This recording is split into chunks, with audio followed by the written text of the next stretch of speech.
Nabalitaan po ng Pangulo ang nangyari kahapon at ang lagi naman pong utos ng Pangulo sa lahat ng enforcement agencies, sa lahat po ng pagkakataon, hindi lamang po dito patungkol kay Senator Bato, dapat lamang ay sumunod kung ano ang sinasabi ng batas. At maaari na po akong tumanggap na inyong mga katanungan. Unang tanong mula kay Chloe Hufan ng Business World. Yusek, good afternoon. May we know why there was no uplift meeting earlier today? Magkakaroon po ng meeting every 2 weeks. So, ang susunod po na meeting ng Uplift ay May 19. May we know po bakit nag-scale back ang frequency ng meetings? Do we think nag-stabilize na po ba yung conditions para mag-scale back po tayo ng bi-monthly meetings? Nakikita po kasi ng Pangulo na kahit hindi mag-meeting every week ngayon, ay nakikita po na tuloy-tuloy pa rin po ang pagtatrabaho ng ating mga cabinet secretaries at ang ibang ahensya patungkol po dito para maibsan ang epekto ng krisis sa Middle East. So, tuloy-tuloy pa rin po. Kahit hindi po nagbi-meeting na every week, tuloy-tuloy pa rin po ang pagtatrabaho. Thank you po. Sunod na tanong mula kay Ivy Reyes, Billionario.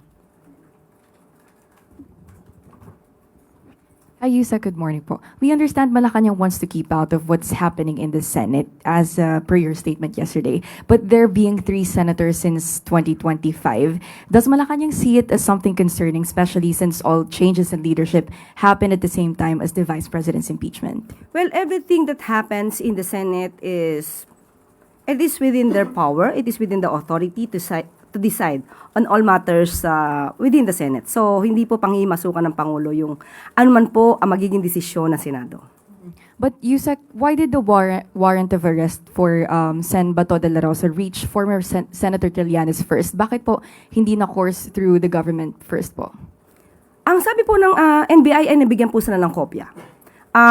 Dahil po sa ating pagkakaalam ay hindi ko naman po masasagot kung ano po ang personal knowledge ni dating Senador Trillanes. So kung nagkaroon po siya ng kopya, maaari po dahil siya ay parte ng nagsasagawa ng pag-file ng kaso noon. Pero I cannot speak for the Senator. Ma'am, can we get your expert opinion as a lawyer po? Kasi marami pong talks and opinions saying pwede pong arestuhin si Senator Bato de la Rosa at inside the Senate because the Senate's custodial power doesn't supersede the warrant unless the SC intervenes. Ano po ang opinion niyo dito? Not as a palace press officer, as a lawyer. Okay, meron po kasi tayong batas na RA 9851 at ito naman po ay pinatotohanan din ng DOJ na meron po tayong dalawang choices. It's either surrender or extradition. Ang Supreme Court po ay nagpalabas ng Supreme Court circular regarding extradition, but it refers only to a requesting state. And we can say that ICC is not a state.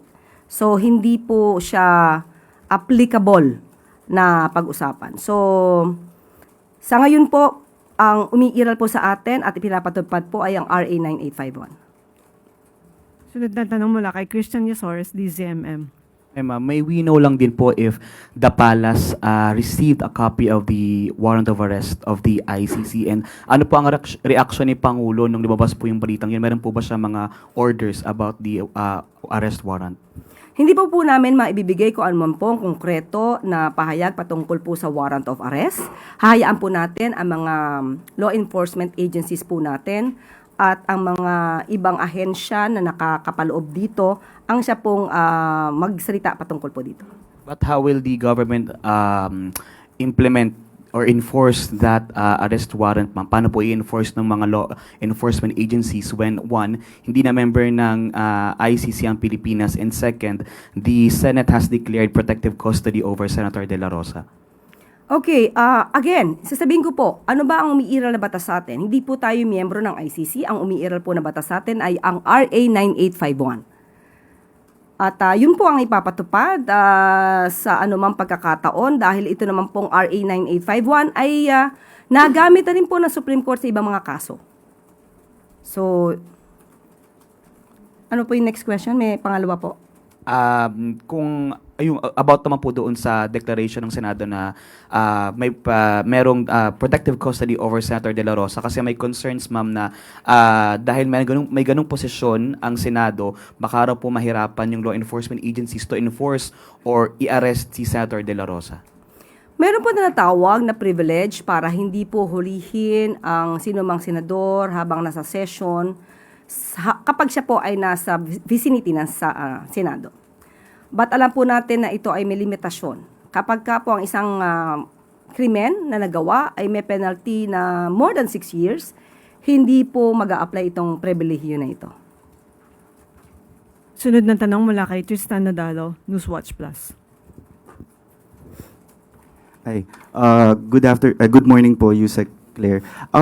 Nakarating na sa Pangulo itong warrant of arrest, and may directive na po ba siya sa law enforcement agencies on how to approach this? Similar po ba ito sa nangyari kay dating Pangulong Rodrigo Duterte? Nabalitaan po ng Pangulo ang nangyari kahapon at ang lagi naman pong utos ng Pangulo sa lahat ng enforcement agencies, sa lahat po ng pagkakataon, hindi lamang po dito patungkol kay Senator Bato, dapat lamang ay sumunod kung ano ang sinasabi ng batas. Si former Senator Antonio Trillanes, sabi niyo po kung magmamatigas po ang Senado sa pag-surrender kay Senator De La Rosa, it could lead to a constitutional crisis, with some legal experts now saying na hindi po pwedeng gamitin ang Senado bilang sanctuary to cuddle someone who's facing, let's say, a case or crimes against humanity charges before an international tribunal. Siguro po, anong view po natin sa ganitong ginagawa ng ibang mga mambabatas? Again, who said that it will cause a constitutional crisis? Who Si said that? former Senator Trillanes Okay. din po. So, yung ginagawa po ng ganitong mga lawmaker using the Senate as a sanctuary, ano po ang magiging perception dito ng tao? Well, ayaw natin pangunahan ng mga senador, but dapat alam nila kung ano yung batas kasi mambabatas sila. So, alam nila kung ano limitasyon nila, ano lang yung kanilang authority, ano lang yung power nila, but they should not go beyond the law. Sunod na tanong mula kay Maricel Alili, TV5. Good morning, Yusek. Yusek, Senator Bato asks the president to protect him as a Filipino citizen. Ang sabi niya, sana isipin niya na siya ay Pilipino. President siya ng sambayanang Pinoy. Sana alagaan niya lahat ng Pinoy. Iyan ang pakiusap ko sa kanya. Your response po. Maski naman po yung mga EJK victims ay humihingi rin po ng proteksyon sa gobyerno. So, ang akusadong katulad ni Senator Bato ay humingi ng proteksyon. Lahat naman po ay bibigyan ng proteksyon na naaayon sa batas. Ano po ba yung protection na pwedeng ibigay ng Pangulo kay Senator Bato if there is? Kapag kung naaresto man po siya, kung maaresto man po siya, lahat ng karapatan bilang isang akusado ay ibibigay po sa kanya. And what do you think about the timing nung appearance po ni Senator Bato? He appeared yesterday before the Senate after more or less 6 months.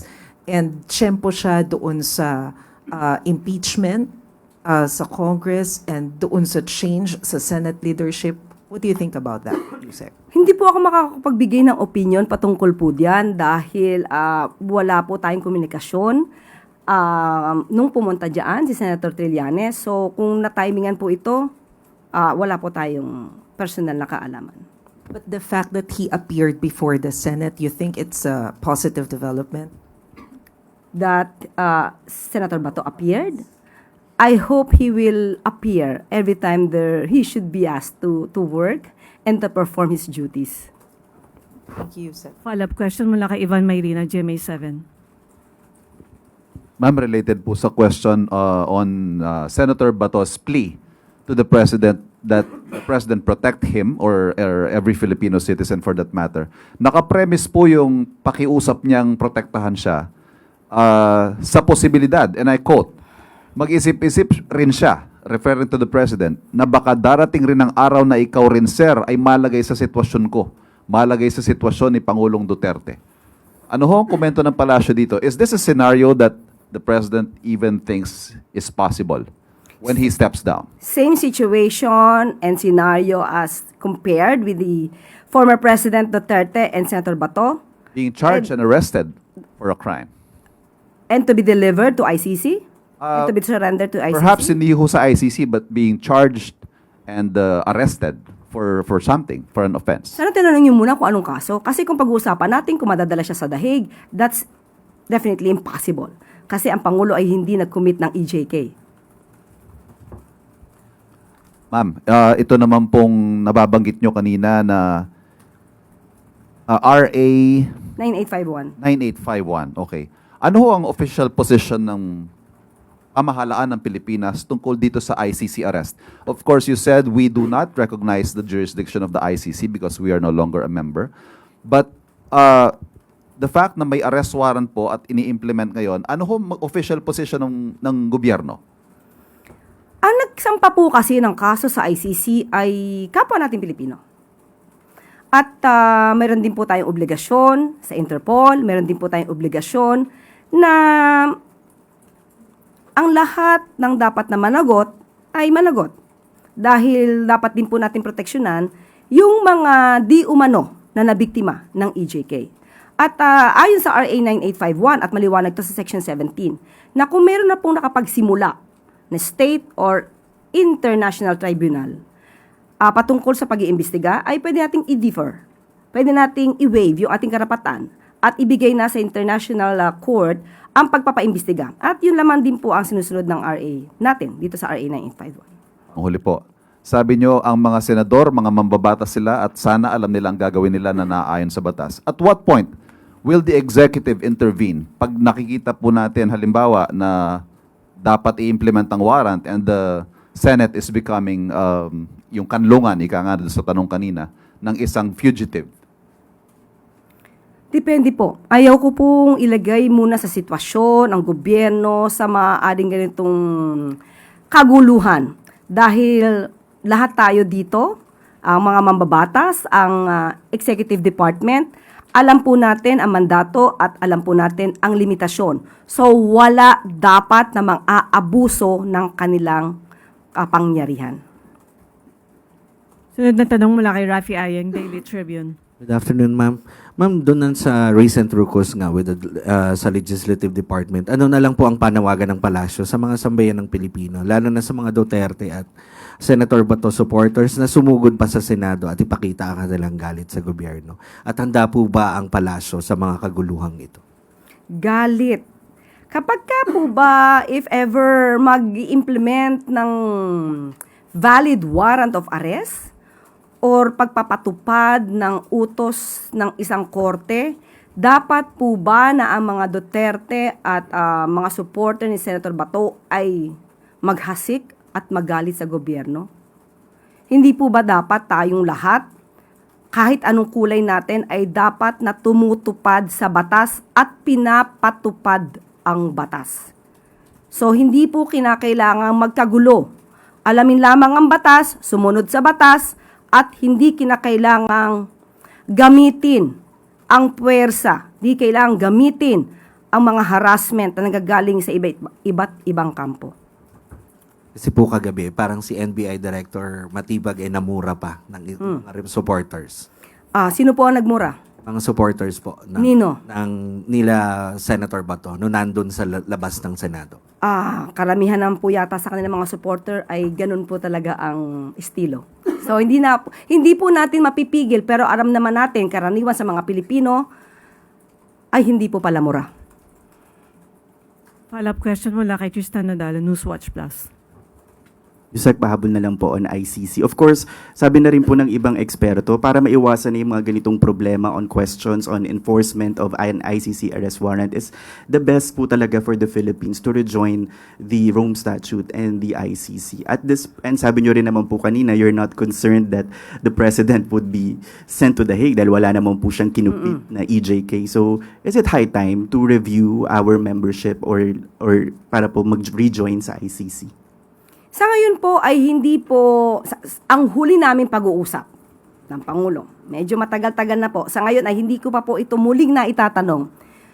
Ang huli niya pong sinabi ay hindi pa po magre-rejoin. So kung kinakailangan po sigurong aralin sa mga susunod ng araw, ay hindi naman po sarado ang Pangulo dyan. But sa ngayon, ang huli namin pag-uusap ay hindi pa po magre-rejoin. Sunod na tanong mula kay Katrina Domingo, ABS-CBN.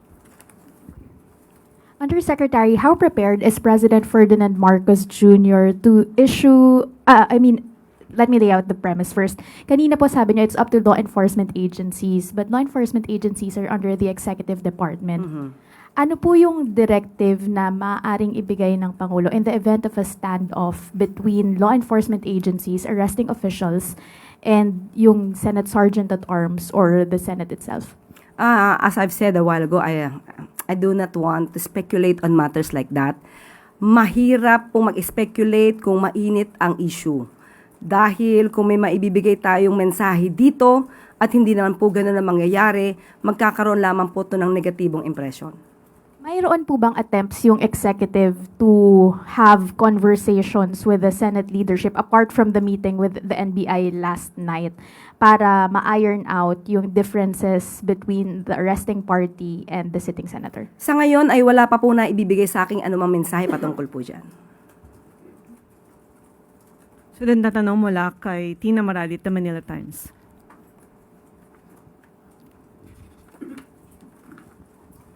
Hi, Yusek. Yusek, naging maugong na naman po ang usapin sa cabinet revamp. Kabilang po dito yung sinasabing resignation di umano ni DICT Secretary Aguda, although he already denied this. Pero may mga umugong din po na pati si acting DBM Secretary Toledo at DLG Secretary Rimulya ay nasa chopping block daw po. Has the President mentioned anything about making changes in his cabinet? Sa ngayon po ay wala pa rin pong ipinapaabot sa atin na update. Pero kapag mayroon, ibibigay ko po agad sa inyo. With everything that's happening now, Yusek, is the President's trust and confidence in his cabinet secretaries still fully intact? Yes. Salamat po. Sunod na tanong mula kay Katrina Domingo, ABS-CBN. Ma'am, on the impeachment vote, ano po yung reaksyon ng palasyo doon sa naging result nung numero sa House of Representatives kahapon? Sa ating pagkakaalam, ang pinakahuling tala ng botohan na para ma-impeach ang Vice Presidente ay 257. Okay?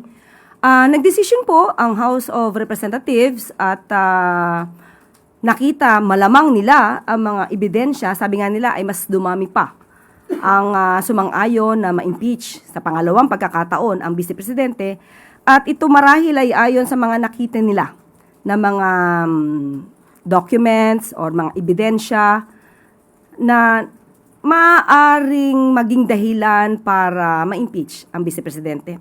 At sana kapag ito ay napunta na rin sa Senado ay maging patas ang mga manghuhusga, ang mga senador natin, para ito naman ay sa taong bayan. So, nagsalita na po ang House of Representatives at ito po naman ay kanilang trabaho at hindi po ito sinasaklawan ng Pangulo. Gaano po kakumpiyansa ang Malacanang na magpapatuloy ito sa isang actual trial sa Senate given the recent changes sa Senate leadership kahapon po?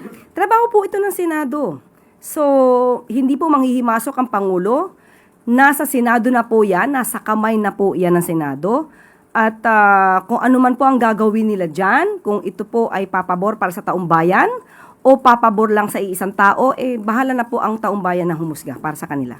Ma'am, on the cabinet changes, ngayon po pumapatak, exactly 1 year ago yung election. So ngayon po maglalaps yung 1-year ban on those who ran in the 2025 midterm election. Sino-sino pong mga kumandidato yung itatalaga ng Pangulo sa kanyang gabinete or other agencies?